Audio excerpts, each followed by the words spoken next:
ನಮಸ್ಕಾರ ಗುರು, ನಾನು ನಿಮ್ಮ ವಿ ಕೆ. ಏನಪ್ಪ ವಿಷಯ ಅಂದರೆ, ಮೈಸೂರು ನಗರದಲ್ಲಿ ಇಂದು ಅಯೋಧ್ಯೆ ರಾಮ ಮಂದಿರದ ವಾರ್ಷಿಕೋತ್ಸವದ ಅಂಗವಾಗಿ ಅರಮನೆ ಕೋಟೆ ಆಂಜನೇಯ ಸ್ವಾಮಿ ದೇವಸ್ಥಾನದ ಆವರಣದಲ್ಲಿ ಲಕ್ಷ ದೀಪೋತ್ಸವವನ್ನು ಏರ್ಪಡಿಸಿದ್ದರು.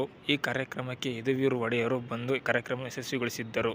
ಸಬ್ಸ್ಕ್ರೈಬ್ ಮಾಡಿ, ಲೈಕ್ ಮಾಡಿ, ಶೇರ್ ಮಾಡಿ, ವಿಡಿಯೋನ ಪೂರ್ತಿ ನೋಡಿ. ಫಸ್ಟ್ ವಿಡಿಯೋ ತಪ್ಪಿದರೆ ಕ್ಷಮೆ ಇರಲಿ.